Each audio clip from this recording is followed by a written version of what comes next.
Yes, welcome back guys. In today's video I'm going to be doing a Q&A. So on my Instagram I asked my followers any questions they had to ask me, and in today's video I'm just going to be answering, going through everything to give you guys tips and tricks on anything you wanted to know, and just for you guys to get to know me and my trading a lot better. So the first question over here is can you share some tips on psychology? Now psychology in my opinion is something which you go on to tackle a bit later on in your trading career, once you've understood the foundations of trading, once you've created a strategy and you're consistent with it. Then the issue of psychology comes, and that was personally the case for me.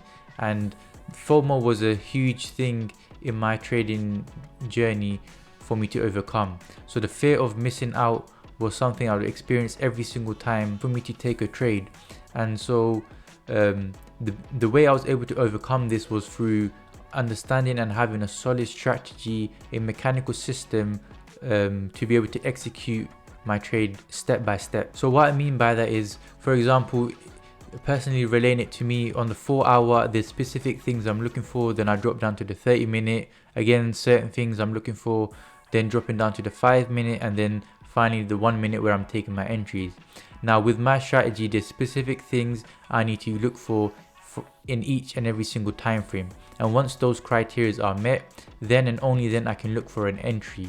And once my entry signal is triggered, that's when I'll be taking my trade. Other than that, I'm just going to sit out the market and wait for this to happen. So the biggest tip I can give you guys is to make sure you have a solid strategy and know what you're looking for. If you know exactly what you're looking for, you will not be entering because you're afraid that the market's going to leave without you, because you've tested your strategy and you understand that if every requirement is met, that's when you're going to be entering the trade, otherwise you're going to sit out. Now another way to look at it is that the market is constantly advertising different prices to you, and now you can decide as a trader when you want to get in. Now if you're looking to buy the market, you want to look to get in at the cheapest price possible, at the discounted price, and your strategy will tell you exactly when it is worth getting into the market and falling for those advertisements per se. And so that's exactly what I do. You don't want to fall for these different advertisements and different traps, and you want to wait for your specific entry technique before you enter the market. So the next question here is, how long did it take for you to get your win rate up? Now win rate is something which can generally start to increase over time as you gain more experience and more hours in the market. Now this is something you shouldn't really be focusing on, especially in the beginning of your career. The main focus should be to establish a good strategy and making sure it's consistently profitable. Once you reach that consistent profitability, that's when you can move towards refining your strategy more and more, so you're in less drawdown and having bigger risk to rewards and a better strike rate.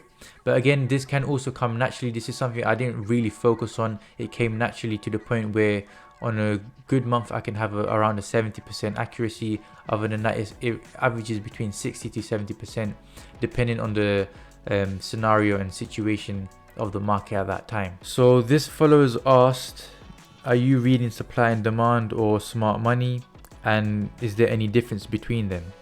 Now the way I like to trade is based off structure, so I like to call my strategy structure based trading. And yes, there are some elements of supply and demand which I do use, but it's mainly focusing on structure on all the different time frames and using them in correlation with one another to build up a bigger picture and a stronger confidence. Now in terms of smart money concepts, I haven't really looked into it, and to be honest I don't really care for it, because I just want to block out all the noise. There's going to be constantly new strategies and new methods coming into the market. As long as I know what works for me and I can stick to that, there's not really any need for me to start exploring outside of that. And that has helped me become profitable and sustain profitability, so I'll continue doing that. In terms of any differences I see between them, to be honest, since I haven't really looked into smart money concept, I can't really comment on that. However, I do believe supply and demand is a powerful tool you can use in correlation with your strategy. Now this is a very popular question I get a lot, and this follower is asking me if I can explain how I'm able to bypass the copy trading rule which a lot of prop firms have. So for any of you that don't understand or don't have the bigger context of what he's talking about, I offer prop management service where I help clients pass their FTMO or my Forex Fund challenges. And the way I do this is I attach all my clients' accounts to a copy trader, which is linked to my own personal account, where whenever I take a trade, it also gets executed on their accounts. Now, a lot of prop firms have this rule where you're not allowed to copy trades from one account to another.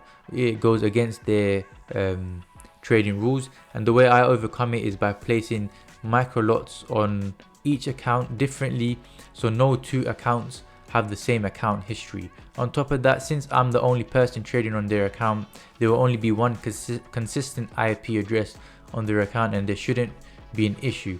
Now, I've been doing this service for almost 9 months and I haven't had any issues with it.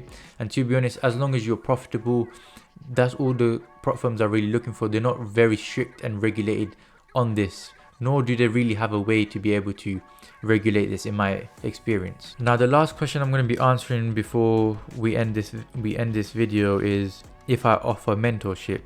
Now, offering mentorship does take up a lot of time, so that's not something I'm offering right now.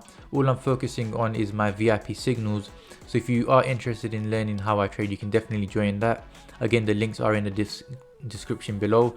But offering mentorship is something I'll definitely look into in the future, but not something on my radar right now, as I'm looking to elevate my trading that much more and just reach larger capital through these prop firms and my own personal trading. So I hope you guys enjoyed that brief Q&A and was able to gain some value out of it. If you were, make sure to subscribe, like the video, and drop a comment on any further suggested videos you may have. And other than that, guys, I'll see you next time.